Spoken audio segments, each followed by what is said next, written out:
Hello, I'm Jeff, and I've realised that I'm getting old. And what we want to do is ask you the question of, do you love your dad?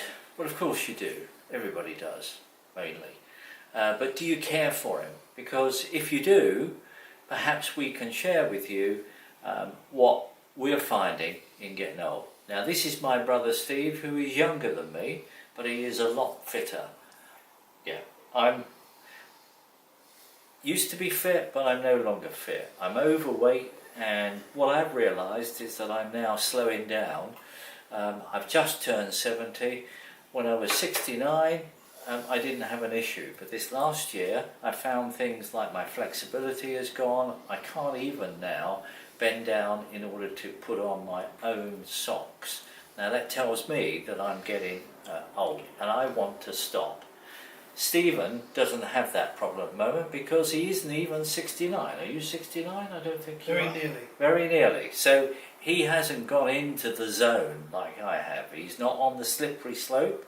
And what we wanted to do is show how we can help you, help your dad or granddad at this sort of age to recover. He's been on the slippery slope for years. Don't listen.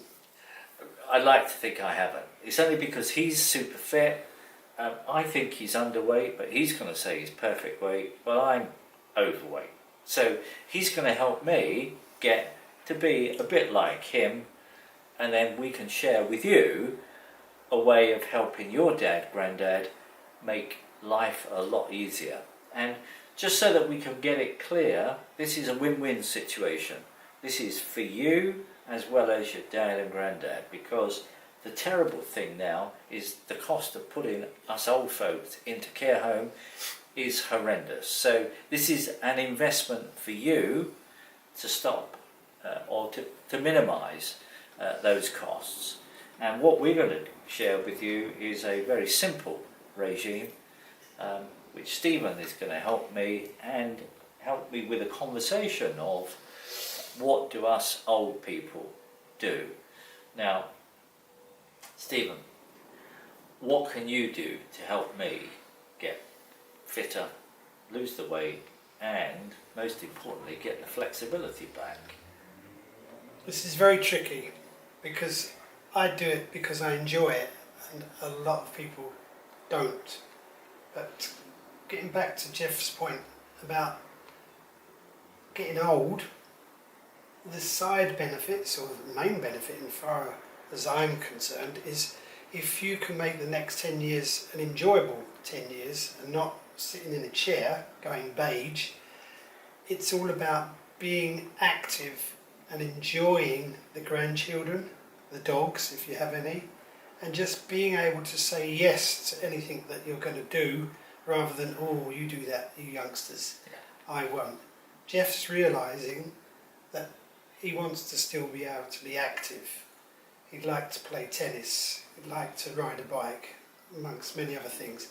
And what we're going to try and do is, if he's got the enthusiasm, because that's critical, we're going to go through it together. Yeah. And So I'm just showing the very little things that I do, which I think are little things, but it turns out it's quite a lot of things to keep the flexibility, which is critical again. it is. Twice I've used that word. Yeah. But the whole thing that, as Stephen said, what we've found out, or I found out, is there is no manual for getting old. Everybody thinks they know, but what you do is that you slip down this slope and you get less and less able to do the things that you thought. Unfortunately, in your mind, you are still a lot younger person. And what you'll find is that if you go to your dad or your granddad and say, oh, how are you? They'll say, I'm fine. And what that means is, I don't want to talk about it. Us men, we don't really communicate. So it is up to you to now start that conversation, because what we have found is that we don't like to talk about what we can't do now, because it becomes more difficult getting up in the mornings, it gets more difficult for this, more difficult becomes difficult and miserable.